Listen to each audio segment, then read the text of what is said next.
suis Raphaël Séguier et je vous présente le podcast Sésame Asie. La région APAC compte plus de 4 milliards d'habitants et représente près de la moitié de la croissance économique mondiale. De nombreux Français sont donc venus s'installer ici, dans la région la plus dynamique au monde. Cependant, réussir en Asie n'est pas toujours facile.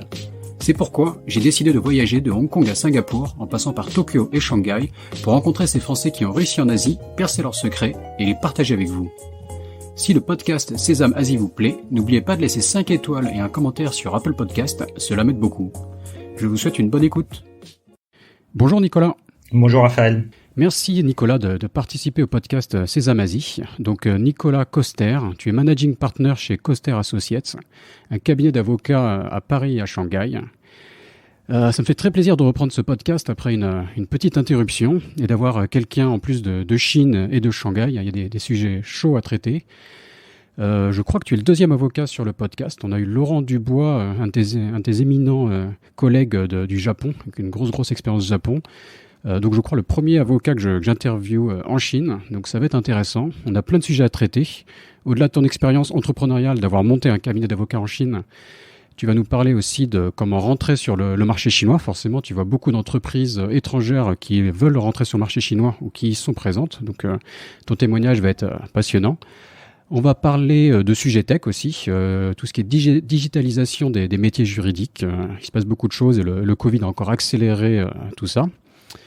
Des sujets juridiques aussi que tout le monde ne connaît pas, mais j'avoue que la disparition des JV et des Wi-Fi, j'étais pas au courant, je l'avoue, je suis plus en Chine.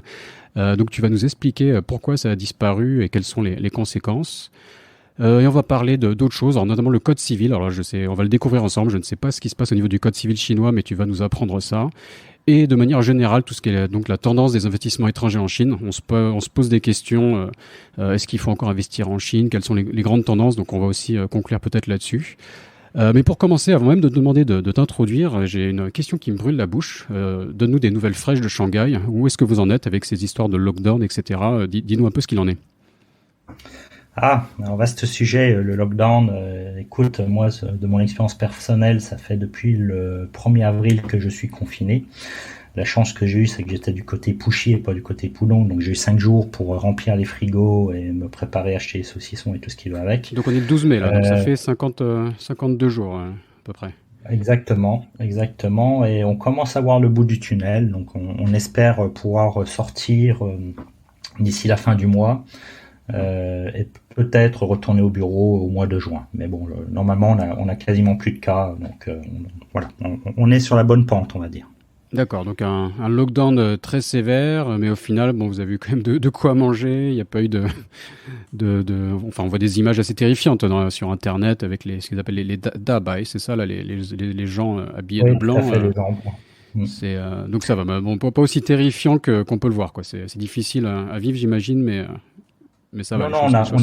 On arrive à se faire livrer de la nourriture, on arrive à se faire livrer du vin, donc bon, ça va. En toute franchise, ça aussi, va. Ok, les fondamentaux sont là. Ok. Donc, excuse-moi de commencer là-dessus, mais bon, c'est un sujet inévitable. Mais vas-y, je te propose de te présenter brièvement pour compléter la petite introduction que j'ai faite. Alors, je suis Nicolas Koster, donc je suis avocat au barreau de Paris. J'ai commencé ma carrière directement à Shanghai. J'ai fait toute ma carrière en Chine. Ça fait 17 ans maintenant cumulé que je vis à Shanghai et que je voyage en Chine. Donc, je suis aussi arbitre commercial en Chine. Je suis conseiller d'entreprise. Et donc, j'ai monté un cabinet de droit des affaires, cabinet d'avocats de droit des affaires à Paris et à Shanghai. Je suis probablement un des premiers cabinets d'avocats français à avoir été constitué depuis la Chine. D'accord, ok. Et donc pourquoi la Chine? Comment est-ce que le virus t'a pris? Alors à l'origine, en fait, je m'étais orienté sur des études en Angleterre et je comptais rester dans les pays anglo-saxons. Et j'ai eu la chance, lors de mes études en Angleterre, de rencontrer ma femme qui est chinoise. Et donc j'ai décidé de la suivre à Shanghai, puisqu'elle est de Shanghai. D'accord, ok. Un peu comme moi. J'ai commencé à apprendre le chinois en Angleterre pendant un Erasmus. Et j'ai découvert j'ai vu des étrangers qui parlaient chinois, certains collègues là-bas, et j'ai été impressionné. Et toi, tu me disais que tu as aussi découvert donc à la fois ta femme et même à la fois les Chinois, les premiers Chinois que tu as connus, ça s'est fait en Angleterre avant même d'aller en Chine, c'est ça, quoi? Tout à fait. En fait, j'avais un ami de mon magistère en France qui était avec moi en Angleterre, qui apprenait le chinois. Et en fait, il m'a fait rentrer dans la communauté chinoise que je ne connaissais pas du tout. Et là, je me suis rendu compte que les Chinois étaient quand même beaucoup plus avancés que nous, parce qu'à l'époque, j'avais mon petit Nokia 3310 et ils avaient déjà des écrans couleur Samsung à clapet, avec Internet Edge. Donc c'est là que je me suis dit, il y a quelque chose d'intéressant qui se passe en Asie et ça serait intéressant d'aller voir ce qui se passe. D'accord. Et tu t'es mis à apprendre le chinois aussi, c'est ça? Je me suis mis à apprendre le chinois quand je suis rentré en France, en fait, pour finir mes études. Et même le shanghaïen, j'ai vu. Est-ce que tu parles vraiment shanghaïen? Tout à fait, en fait. Ma femme étant de Shanghai, à la maison, on parle shanghaïen et français. Donc, mes enfants parlent shanghaïen, ma femme parle shanghaïen, et du coup, tu peux nous faire une phrase en shanghaïen? Je suis désolé de poser la question, mais je n'insiste pas. Navalogay. Voilà. Oula, c'était courageux. je me frotte au taïwanais de mon côté, avec aussi une belle famille potentielle taïwanaise, et c'est pas gagné, quoi. Les dialectes du Sud, c'est pas évident. Ok, d'accord. Et donc ça m'intéresse de comprendre aussi. Donc, comment est-ce que tu en es arrivé donc de cette envie d'aller en Chine? Tu as travaillé à la fois comme avocat dans différents cabinets, donc toujours à Shanghai, à Shanghai depuis à peu près 2008, c'est ça, si je me trompe pas? Définitivement depuis 2008. Oui. Et t'as fini donc par monter ta propre affaire. Donc, est-ce que tu peux nous décrire un peu ce parcours? Comment est-ce que ça se passe de travailler comme avocat en Chine? Est-ce que tu as toujours eu cette idée d'être à ton compte? Et donc, ce parcours entrepreneurial. Alors, à l'époque, quand j'ai commencé ma carrière, mes stages en Chine, c'était assez simple. Le droit chinois, j'ai envie de dire, on était vraiment aux origines du droit chinois, c'est-à-dire que l'essentiel de l'activité, c'était de créer des WUFI, des JV, des bureaux de représentation. Donc, c'était extrêmement simple. Et au fur et à mesure, le droit chinois s'est extrêmement complexifié, en tout cas en droit des affaires. Donc on a eu le droit de la concurrence qui a été introduit, on a eu pas mal de droits de propriété intellectuelle, droit des investissements étrangers qui s'est complexifié. Donc on est arrivé sur un droit chinois qui a évolué extrêmement vite, qui continue à évoluer extrêmement vite en dépit de la situation actuelle, et qui s'est extrêmement complexifié. Donc, ce qu'on faisait il y a 17 ans et ce qu'on fait aujourd'hui, c'est pas totalement différent, mais c'est beaucoup plus varié qu'auparavant. Et après, pour le parcours entrepreneurial, je pense que quand on devient avocat, l'ambition de tout avocat, c'est de devenir associé et de mettre son nom sur son cabinet. Donc, j'ai eu la chance de pouvoir le faire assez rapidement en créant mon cabinet il y a 6 ans. J'ai aussi la chance que 99,9% de mes clients me suivent et me fassent confiance dans cette aventure. Et donc pour moi, c'est juste l'aboutissement normal de la carrière d'avocat. D'accord. Donc le droit chinois, on va juste revenir là-dessus une seconde, parce que pour les novices que nous sommes, pour beaucoup, c'est quoi par exemple les grosses différences entre le droit français et le droit chinois, et voire même le droit anglo-saxon, si tu veux donner une vision plus globale? Alors, en toute franchise, le droit chinois est extrêmement proche de notre droit continental, du droit français. Il est beaucoup plus éloigné du droit anglais et du droit américain. C'est-à-dire, c'est un droit continental. Il y a des lois, il y a des décrets d'application. La seule différence la principale différence avec le droit français, c'est qu'on n'a pas de système de jurisprudence. C'est-à-dire qu'aujourd'hui, une décision de justice chinoise ne fait pas jurisprudence dans le pays. C'est la loi, c'est les règlements qui s'appliquent, et le juge n'est pas autorisé à créer la loi comme pourrait le faire de temps en temps le juge français quand il y a un vide juridique. D'accord, ok. Donc ça se fait. Donc quand tu dis apprendre le droit chinois, donc voilà, c'est quelque chose à apprendre en plus, mais ça se fait assez naturellement, quoi, qu'on a en tant qu'avocat. Ça se fait naturellement. Parce que quand la Chine a ouvert le pays dans les années 70-80, en fait, ils ont envoyé leurs experts à l'étranger, ils ont appliqué les conventions OCDE. Donc aujourd'hui, le droit chinois, le droit des sociétés, par exemple, la loi sur les sociétés chinoises est extrêmement proche des lois sur les sociétés des pays européens. D'accord. Et la conversation que j'avais avec Laurent Dubois me revient en mémoire. Et lui, il nous décrivait le rôle qu'il pouvait avoir en tant qu'étranger, d'être un pont un peu entre la France et le Japon, et à la fois les limites qu'il avait en tant qu'étranger au Japon, où parfois il devait vraiment se reposer sur des collègues japonais pour appliquer le droit japonais. Est-ce qu'en Chine, on a une situation un peu similaire ? Alors, en Chine, c'est assez similaire, c'est-à-dire qu'aujourd'hui, moi, en tant qu'avocat étranger, je n'ai pas le droit d'aller plaider devant les tribunaux chinois. Par contre, j'ai totalement le droit d'aller plaider devant les commissions d'arbitrage commercial, donc tout ce qui est CIETAC, CHIAC, donc la justice privée pour les entreprises. Mais par contre, ce sont mes confrères chinois qui vont plaider les dossiers devant les tribunaux chinois. Et même si je pourrais aller plaider, si j'étais autorisé à plaider, en toute franchise, je ne pense pas que j'irais plaider, même en parlant chinois, parce que le côté culturel, la compréhension du juge, de toute façon, ne peut se faire qu'entre chinois. C'est très compliqué de lire un juge chinois, donc de toute façon, je ne m'aventurerai pas du côté-là. Par contre, ce que j'aime bien dire à mes clients, c'est qu'aujourd'hui, je pratique du droit chinois pour mes clients investisseurs européens et étrangers, et je pratique le droit européen pour mes clients chinois. Mmh. D'accord, tout à fait. Ouais. Donc, tu nous décrivais donc ce parcours donc dans différents cabinets à Shanghai. Tu disais beaucoup de JV, de WOFI, donc ça veut dire aider des entreprises étrangères à soit se mettre en partenariat en JV, donc ce qu'on appelle WOFI, c'est Wholly Owned Foreign Enterprise, donc c'est ça, donc dans le cas de figure où, Oui. où il n'était pas en JV, mais où l'entreprise pouvait être indépendante.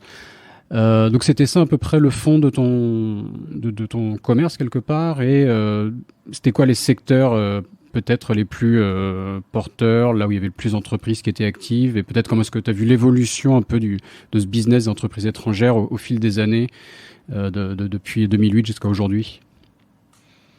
À l'origine, le secteur principal, c'était tout ce qui était industrie, c'est-à-dire vous aviez beaucoup de boîtes étrangères qui souhaitaient produire pour le monde entier, pas forcément pour le marché chinois, en Chine, qui bénéficiaient de coûts de main-d'œuvre extrêmement réduits à l'époque, et donc qui montaient des usines pour exporter après vers leur pays d'origine, que ce soit l'Europe, les États-Unis, le Canada, le Japon. Donc c'était un marché où on installait des usines, on produisait, on exportait les produits à bas coût de main-d'œuvre vers son pays d'origine. Et après, on a basculé sur un mode de consommation, c'est-à-dire où les investisseurs étrangers investissaient en Chine pour produire en Chine, mais pour vendre aux Chinois. Mmh. Et c'est ça qui a été la grande évolution. Marché local, quoi. Exactement. Et aujourd'hui, surtout en période de Covid, de toute façon, ça ne fait plus sens véritablement de produire en Chine pour exporter aux États-Unis ou en Europe, compte tenu de l'explosion des coûts de transport. Donc, on a vraiment une localisation de l'activité chinoise où on produit en Chine pour vendre aux Chinois. D'accord, tout à fait. Ça me fait penser à un livre dont je parle souvent, là, Mr. China. On a tous vécu des anecdotes assez amusantes quand on fait du business en Chine, et ce livre en est un bel exemple.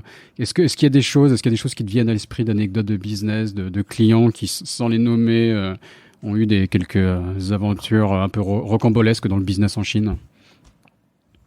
Oh, ben, il y en a pas mal, notamment quand on négociait des contrats de JV avec le président tout-puissant d'une JV pharmaceutique à côté de Pékin. Et le lendemain du jour où on a signé le contrat de JV, le président en question a disparu définitivement pour partir en prison pour corruption. C'est pas, ça pourrait être, enfin, au moins vaut mieux valait mieux peut-être que ça s'interrompe avant de commencer, on va dire. Oui, tout à fait. L'avantage, c'est que le client n'a pas eu à investir des fonds, et du coup, on avait de toute façon prévu une clause dans le contrat de JV pour la dissoudre dans une telle situation. Mais c'était quand même un petit peu gênant parce qu'on a dû repartir en urgence pour identifier un nouveau partenaire de JV, et on a dû liquider la JV, enfin mettre fin au contrat de JV avant même qu'il puisse être appliqué. Voilà, donc c'était un petit peu gênant. Mmh. D'accord, ouais.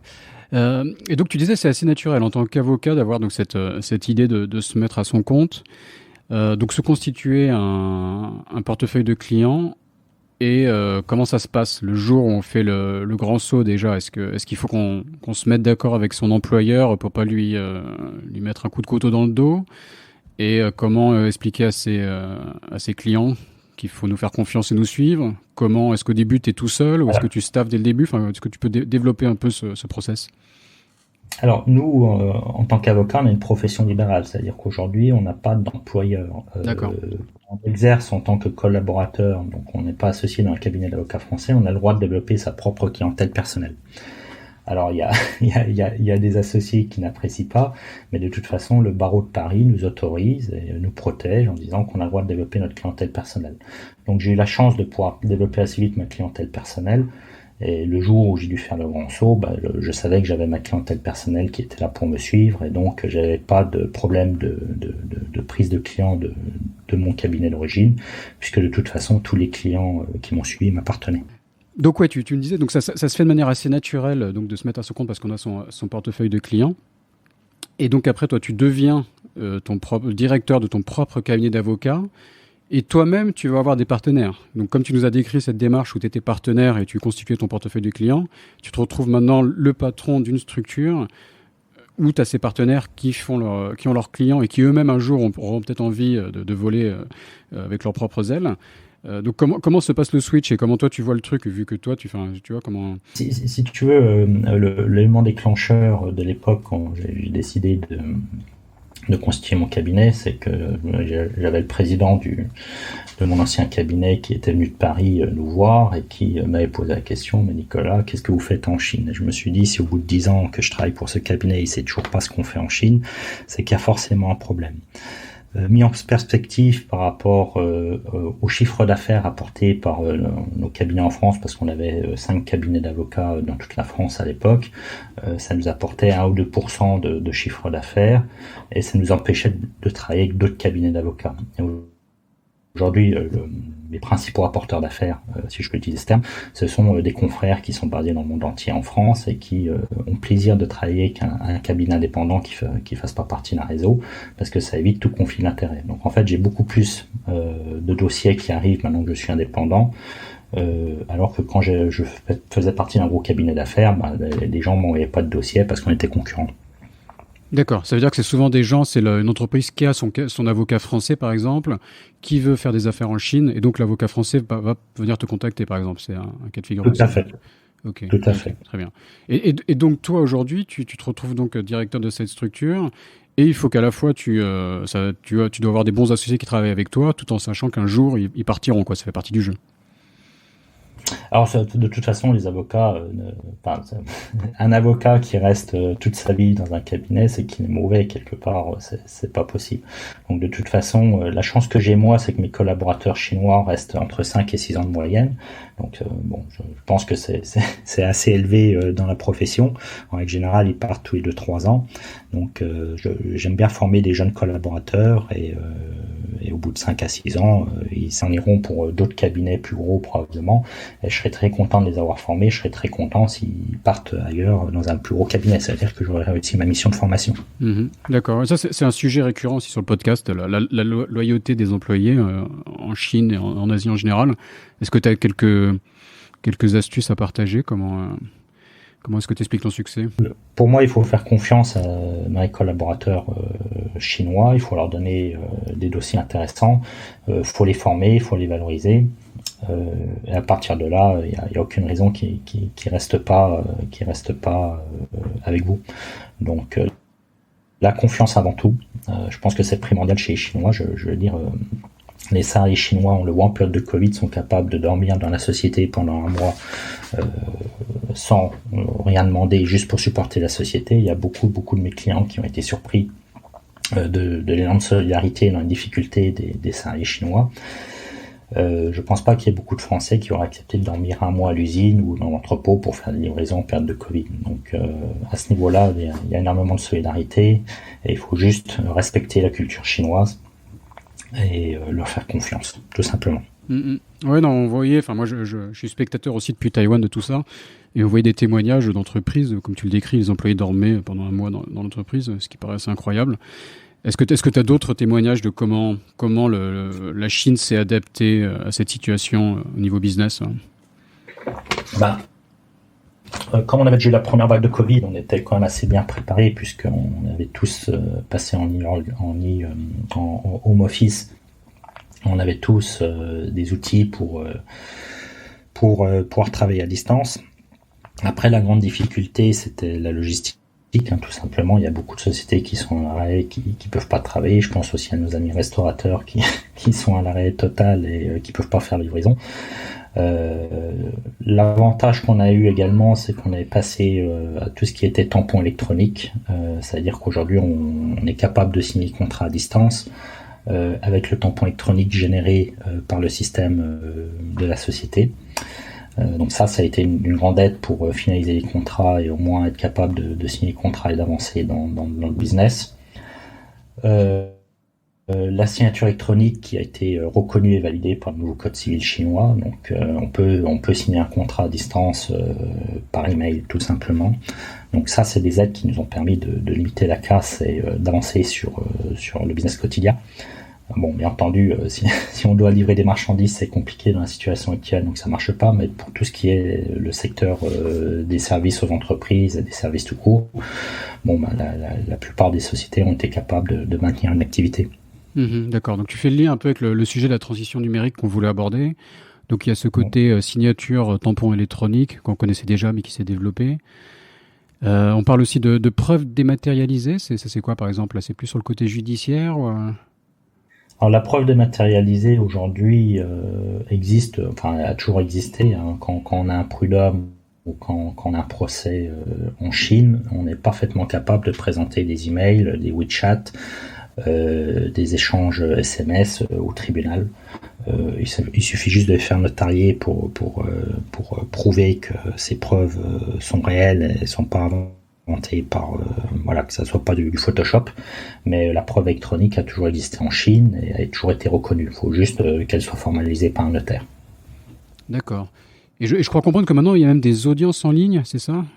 J'ai découvert ça avec le procès de Johnny Depp récemment. Mais en Chine, la même chose se développe?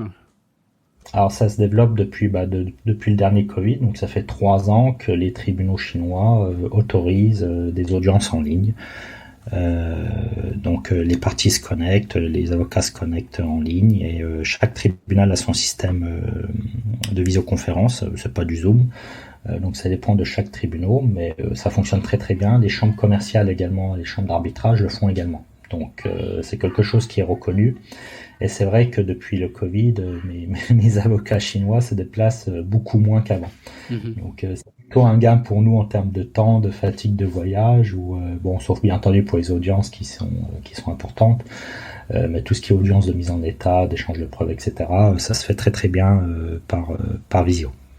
Avec parfois, là, sur le Johnny Depp, là, quand j'étais tombé là-dessus, c'était assez cocasse, où on avait carrément un témoin qui témoignait depuis sa voiture, qui se mettait en plein milieu de son témoignage, se met à conduire, et qui en plus n'avait pas sa ceinture de sécurité qui parlait au juge, quoi. Donc, je sais pas s'ils ont encore cadré tout le cadre où tout ça doit se faire, mais c'était assez amusant. D'accord. Et donc même l'utilisation de WeChat, on peut déposer un dossier judiciaire sur WeChat. Enfin, il y a une petite révolution qui est en marche, ce qu'on appelle le legal tech.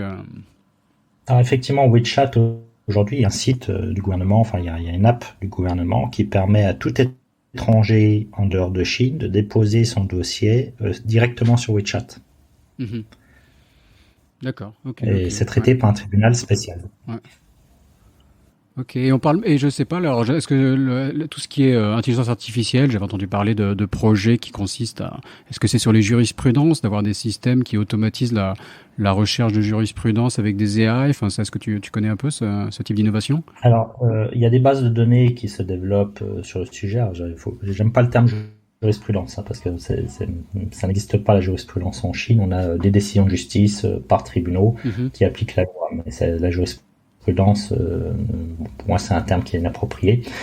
Il y a même des exemples. Je sais qu'il y a des projets de juges numériques qui sont pas, à ma connaissance, encore entrés en vigueur, mais il y a plusieurs tribunaux chinois qui travaillent sur la possibilité d'émettre un jugement de manière automatique par intelligence artificielle. Donc ça, c'est quelque chose qui arrive, qui s'approche. Il y a énormément de projets en termes de propriété intellectuelle en matière de copyright, où en fait on peut déposer des copyrights sur des sites internet investi par l'État. Ça, c'est quelque chose qui va énormément se développer. Il y a, j'ai vu une nouvelle ce jour qui dit que les notaires de Shanghai viennent de remettre en place un système de notarisation à distance du fait du Covid à Shanghai. Donc, ils ont mis en place une plateforme pour permettre aux citoyens de Shanghai de notariser un certain nombre de documents. Et même si on peut pas se déplacer au cabinet du notaire. Donc ça, c'est quelque chose qui va perdurer. Tu La offres un Chine est service extrêmement... sur le sujet, non? D'ailleurs, le Easy IP, c'était quelque chose de similaire? Easy Trademark Easy China, Trademark, pardon. Ouais. effectivement. Oui, c'est un site de dépôt de marque en ligne, mais ça, c'est pas tellement de l'intelligence artificielle, c'est juste une D'accord. plateforme de dépôt de marque pour déposer sa marque directement en Chine. Tu avais été sponsor du podcast l'année dernière avec ce projet, ça me revient. Donc, en tout cas, merci Tout à fait. d'avoir soutenu le podcast. Et très heureux de pouvoir te rendre un petit peu l'appareil en t'invitant sur le podcast aujourd'hui. Avec grand plaisir. Et donc, on a parlé du côté JV, Woofy tout à l'heure, et tu nous as dit que c'était la fin des JV, la fin des Woofy. Est-ce que c'est un sujet que tu peux développer un petit peu, s'il te plaît?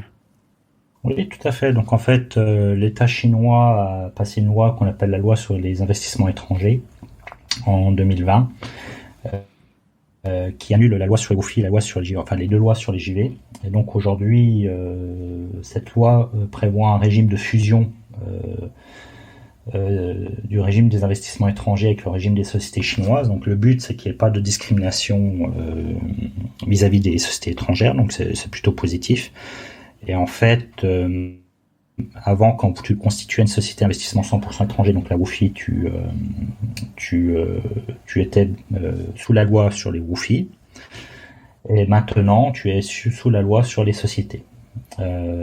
Donc c'est plutôt positif. Il n'y a pas de grosse différence entre la loi sur les WOFI, puisqu'il y a une mise à jour depuis 2006, la loi sur les sociétés. Mais par contre, il devrait y avoir beaucoup moins de discrimination dans la gestion et la constitution des sociétés. Et les WOFI existantes, et les JV existantes ont jusqu'en 2025, 31 décembre 2025 de mémoire, pour se mettre en conformité. Donc bien entendu, je conseille à mes clients de le faire avant, parce qu'il ne faudrait pas attendre le dernier jour pour le faire, mais c'est important qu'il y ait une mise en conformité. Pour les JV, c'est extrêmement important, parce que moi, ça fait 15 ans que j'ai des JV dans les cartons, parce que c'est la règle de l'unanimité et que le partenaire chinois refusait la dissolution de la société. Cette nouvelle loi nous permet à terme de dissoudre les sociétés qui sont mortes depuis des années. Ça va nous permettre de désengager un certain nombre d'investisseurs étrangers de leur JV. Pour quelle raison ils refusaient cette dissolution? Parce qu'en fait, dans la culture chinoise du business, avoir une JV avec une société étrangère, ça permet de se mettre en avant et de dire on a un gros groupe chinois international, donc ça leur permettait d'avoir beaucoup de face et de bénéficier de cette aura d'une société chinoise qui a une JV avec un partenaire étranger. Donc même si la JV est morte ou même si elle est peu active, de toute façon, ça leur donne de la face. D'accord. Donc en tout cas, les règles changent. Ça va plutôt dans le bon sens et il n'y a pas de modification en termes de business, de conséquences très, très, très importantes là. Non. On a quelques petites modifications statutaires, mais vraiment rien de gênant, puisque de toute façon les régimes ont été alignés depuis 2006. Mais bon, il faut quand même revoir les statuts, parce que pour les vieilles sociétés, les vieilles WOFI, les vieilles JV, avant 2006, il y a des grosses différences, quoi. D'accord. Et donc en termes le cadre juridique pour tout ce qui est investissement en Chine, comment est-ce que ça évolue? Enfin, on avait évoqué la liste noire, la liste négative, pardon, des investissements étrangers en Chine. Tu peux nous informer un peu sur l'évolution de la situation? Alors, on a ce qu'on appelle le catalogue des investissements étrangers, donc cette fameuse liste négative qui prévoit les investissements étrangers qui sont interdits, les investissements étrangers qui sont autorisés et les investissements étrangers qui sont pas listés mais qui sont donc également autorisés. Cette liste, quand je suis arrivé en Chine en 2003, la première fois, c'était quelque chose que j'avais imprimé, que je regardais tous les jours quand on constituait des sociétés, parce que c'était une liste qui était extrêmement longue et qui vraiment faisait la loi et nous dictait ce qu'on devait faire par rapport à la nature de l'investissement étranger qu'on souhaitait implanter en Chine. Depuis 6-7 ans, c'est une liste qu'on regarde quasiment jamais, alors peut-être parce que je connais le secteur, mais en tout cas on la regarde quasiment jamais, parce que c'est une liste qui s'est réduite comme peau de chagrin. Aujourd'hui, la dernière fois que j'ai vérifié, on devait avoir 36 secteurs qui étaient interdits, dont l'armée, les satellites, etc. Et depuis lors, je pense qu'il y en a encore un ou deux qui ont dû sauter. Donc c'est quelque chose il y a quasiment plus de restrictions en matière d'investissement étranger en Chine. En tout cas, pour les secteurs dits non sensibles qui ne sont pas liés à l'intérêt national et à la défense nationale. Mhm. Ouais, j'ai vu un exemple, par exemple, tout ce qui est sondage d'opinion, je crois que il y a encore des limites, quoi, pour des raisons qu'on peut Tout à comprendre. fait, sondage d'opinion, études de marché, il y a des limites. Et il faut savoir également que la Chine a développé les zones de libre-échange, donc la FTZ, Free Trade Zone de Shanghai, un peu partout en Chine. Mhm. Et ces zones de libre-échange sont considérées comme étant en Chine sans être en Chine. Et elles ont encore des listes beaucoup plus réduites. C'est-à-dire qu'aujourd'hui, on peut investir dans la FTZ de Shanghai beaucoup plus facilement que dans le reste de la Chine. Parce que par exemple, il y a même le secteur de l'automobile. Pour avoir travaillé chez Peugeot il y a une dizaine d'années, à l'époque, si je dis pas de bêtises, on était obligé d'être en JV pour produire des voitures en Chine. Et Tout à fait. maintenant, ce n'est plus le cas. On peut le faire de manière Oui, indépendante en tant qu'entreprise étrangère, c'est ça? exactement, exactement. C'est un des Avec secteurs qui est des ouvert. implications qui sont quand même importantes. C'est-à-dire on est le propriétaire chez soi. On n'a plus à travailler avec un partenaire chinois qui nous était quelque part un peu imposé, qui était là peut-être même pour un peu apprendre les technologies. Et bon, souvent c'est un peu conflictuel, donc l'air de rien, les conséquences sont assez importantes, quoi. C'est pas anodin. Ah, les conséquences sont assez importantes, effectivement, puisque de toute façon, on doit avoir un partenaire chinois qui soit qualifié. Il peut avoir des règles spécifiques de qualification, et ce partenaire chinois, de toute façon, à l'époque de la loi sur les JV, ben, c'était la règle de l'unanimité. Aujourd'hui, c'est plus le cas, donc on peut se retrouver avec un partenaire chinois qui nous a imposé en disant bah, il doit avoir 51% ou 49% de la société, mais par contre, la règle de l'unanimité tombe. Donc ça, c'est la bonne nouvelle. Mhm. D'accord. Donc on peut dire que la Chine s'ouvre quelque part, ce qui n'est pas forcément une information qu'on a tellement dans les médias. À l'inverse, ces dernières années, et j'ai l'impression encore plus tout récemment, on a un peu des cris d'alarme, voilà, sur investir en Chine, faire du business en Chine. J'ai l'impression d'entendre, par exemple, je sais pas, sur des chaînes comme BFM, des choses un peu négatives. Donc, comment est-ce que toi tu vois ça? À la fois ça s'ouvre, à la fois il y a peut-être des choses un peu plus négatives qui se passent. Où est-ce qu'on en est? Alors moi, d'un point de vue professionnel et de mon expérience sur place, ça n'a jamais été aussi facile que d'investir en Chine si on enlève les restrictions d'arrivée sanitaire. Créer une boîte en Chine il y a 10 ans, ça prenait 3 à 6 mois suivant la nature d'investissement, si c'est industriel ou du service. Aujourd'hui, ça prend entre 1 et 2 mois pour constituer une société. Et c'est extrêmement simplifié, c'est-à-dire on a coupé toutes les étapes. On est passé d'un système d'approbation des investissements étrangers à un simple système d'enregistrement dans la plupart des cas. Donc c'est extrêmement simple de constituer sa société en Chine.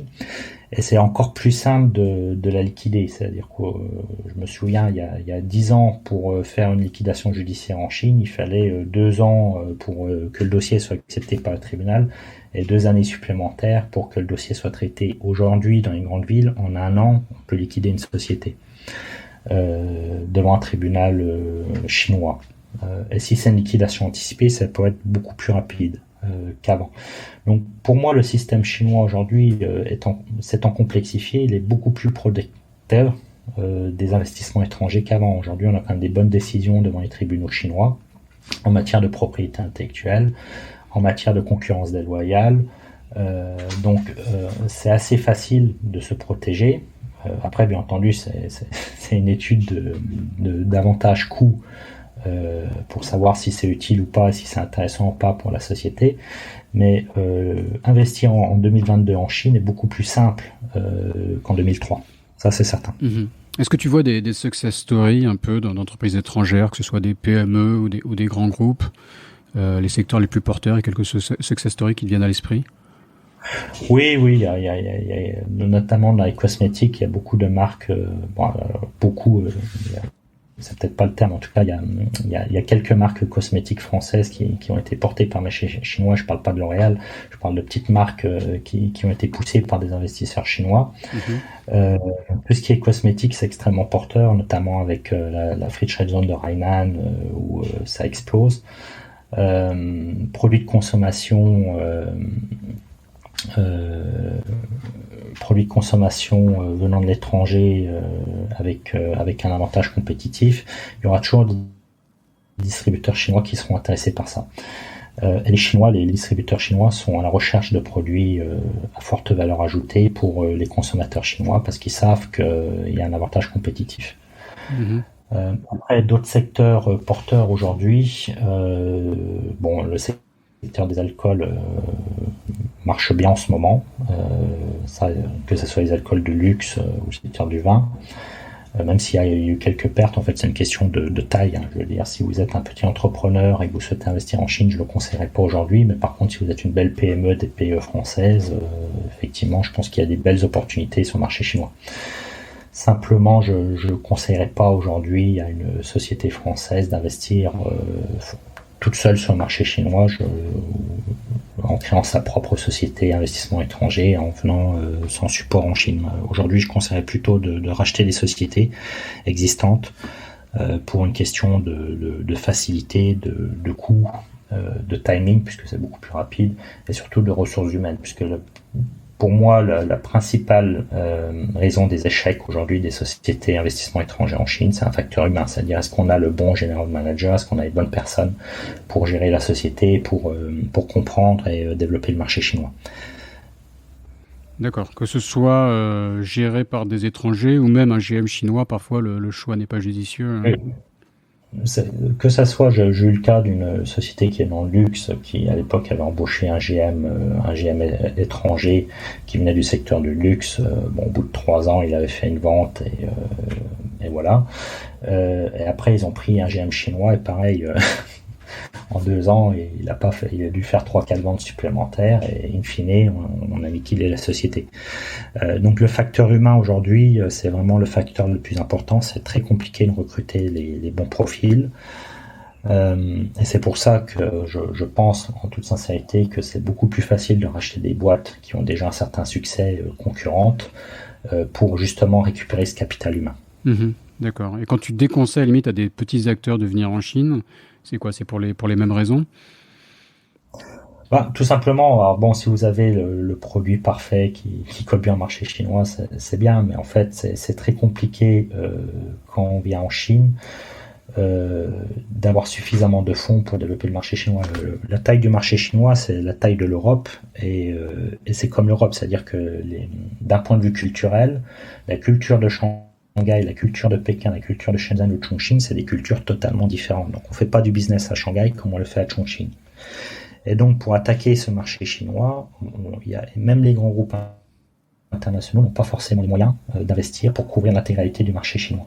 Mmh. C'est très compliqué.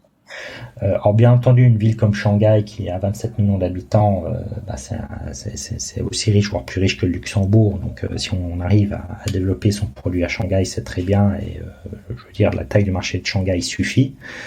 Mais le faire tout seul, c'est très compliqué. Ce qu'oublie souvent, j'ai eu le cas, je vous donne un exemple d'un client qui voulait lancer sa ligne de lingerie fine sur Internet en Chine, et donc qui a créé un site WeChat pour vendre sa lingerie fine.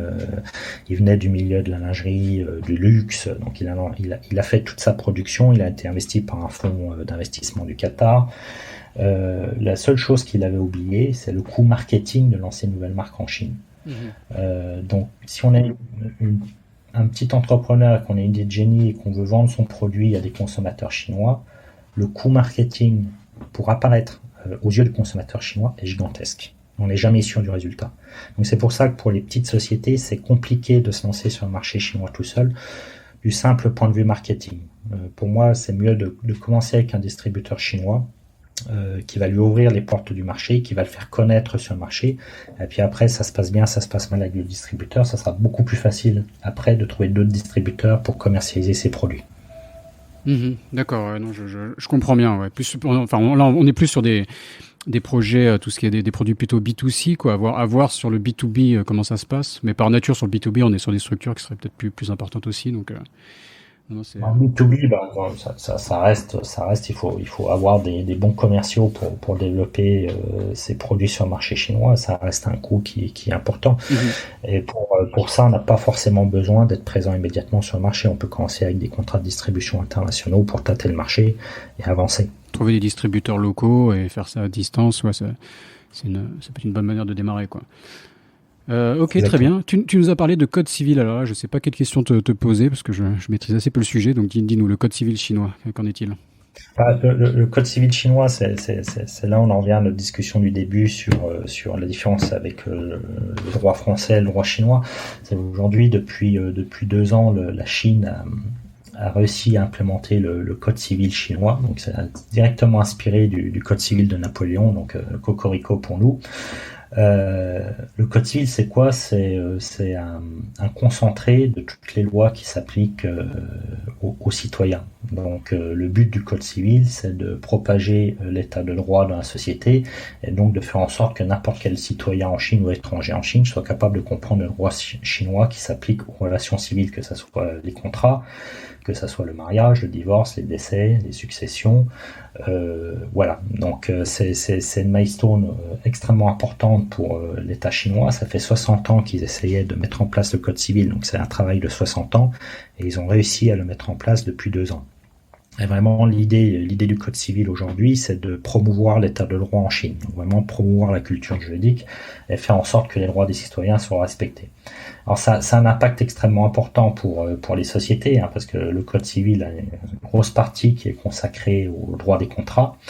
Et pour te donner un exemple concret, une des dispositions principales de ce code civil en matière de contrat, c'est qu'en fait tout contrat, enfin tout document unilatéral qui est imposé par une des parties à l'autre des parties, typiquement une lettre d'intention par exemple qui est émise par une partie dans le cadre d'une fusion-acquisition en disant je veux te racheter toi, peut donner lieu à réparation pour violation de contrat si le contrat d'acquisition n'est pas signé par l'autre partie.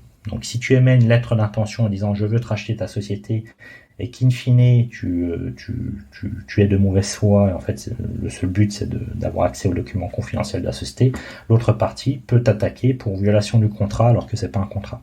Donc il y a pas mal de dispositions qui remettent en cause la pratique des affaires en Chine. Mais bon, dans le bon sens, dans la mesure où c'est pour protéger la partie la plus faible.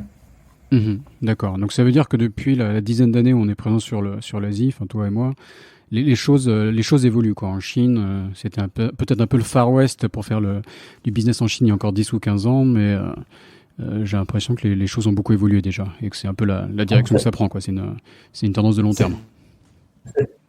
Pour moi, c'est pas le Far West. La difficulté qu'on investit dans un pays étranger, mais ça c'est valable pour tous les Français qui sont à l'étranger, qui vont dans notre pays, c'est qu'en fait on connaît pas les règles locales parfaitement, on ne connaît pas la pratique des tribunaux, et donc ce qui te semble être le Far West, c'est plutôt une méconnaissance de la règle de droit, de la pratique. À partir du moment où tu sais parfaitement comment ça fonctionne, il y a toujours une logique derrière, et la logique, bon voilà, tu peux la critiquer ou pas, mais il y a une règle de droit qui s'applique, et la logique, elle dépend de la culture. Donc pour moi, la Chine n'a jamais été le Far West, et tous les exemples que tu vois dans la presse en disant il y a telle société qui s'est pris un procès, qui ont tout perdu, si tu creuses derrière, en règle générale, c'est une méconnaissance de la loi, et c'est aussi des pratiques de la société qui ne sont pas conformes au corpus juridique.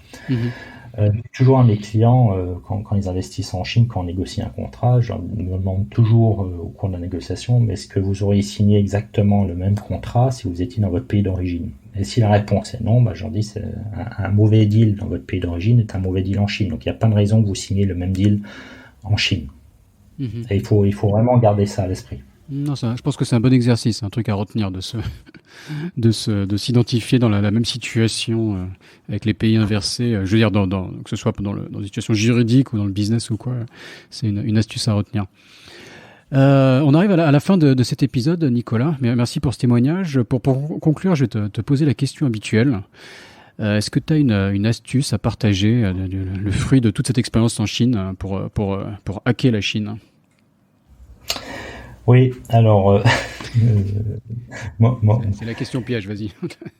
En plus, au bout de 60 épisodes, maintenant, bon, tu les as sûrement pas tous écoutés, mais il faut arriver à trouver une réponse un peu innovante maintenant. Non, mais j'aurais pu pendant le Covid, pendant le confinement. Non, mon conseil, si vous avez un employé, un partenaire, une partie en face de vous qui vous dit ça se passe comme ça en Chine, déjà vous avez un premier warning, vous savez qu'il faut creuser la question et que vous allez probablement sur la mauvaise pente. Donc il faut vraiment faire attention aux gens qui vous disent ça se passe comme ça en Chine, il faut l'accepter, parce que généralement c'est le signe contraire, c'est qu'il y a un problème. Le deuxième conseil que j'ai pour vous pour hacker la Chine, c'est vous ne développerez pas du business en Chine sur le seul guanxi. Alors, je sais qu'on parle beaucoup de guanxi, de relations en Chine. Bon, pour moi, le guanxi est universel. Vous allez en France, il y a du guanxi. Vous allez en Angleterre, il y a du guanxi. Donc, la notion de guanxi chinois, c'est juste une théorisation d'une relation humaine normale. L'exemple de la JV que je vous ai donné, si vous développez votre marché en Chine basé sur le seul guanxi, c'est que vous aurez un problème sur les 5 à 6 années futures, parce que le guanxi n'est pas suffisant. C'est important d'en avoir si vous pouvez en avoir, et avant tout vous devez vous concentrer sur la compétitivité de vos produits et de vos services en Chine. Si votre produit est compétitif en Chine, il n'y a aucune raison qu'il ne marche pas, et le guanxi aidera à le développer. Mais si votre produit est simplement basé sur le guanxi, à un moment donné, votre aventure chinoise s'arrêtera. D'accord, non, ça me semble tout à fait rationnel, donc je te remercie pour cette conclusion. Est-ce que tu as une présence sur les réseaux sociaux que tu veux partager? Je mettrai ton compte LinkedIn dans la description de l'épisode, site de ta société éventuellement, dis-nous comment te contacter. Oui, par LinkedIn, c'est la plateforme principale, et par notre site internet www.costerassociates.com. D'accord, voilà. Donc Nicolas Coster, C-O-S-T-E-R. Très bien. Exactement. Ok, merci beaucoup Nicolas. Au revoir. C'est moi, au revoir. Cet épisode de Sésamazie est maintenant fini. Si vous êtes toujours là, c'est que ça vous a sûrement plu. N'hésitez donc pas à laisser 5 étoiles et un commentaire sur Apple Podcast, cela m'aide beaucoup. Pour me contacter, le plus simple est de m'ajouter sur LinkedIn, Raphaël Séguier, S-E-G-H-I-E-R. N'hésitez pas à me dire ce que vous avez pensé du podcast, à suggérer des invités ou des thèmes qui vous intéressent. Tout feedback est le bienvenu. Merci d'avance et je vous retrouve au prochain épisode. Salut!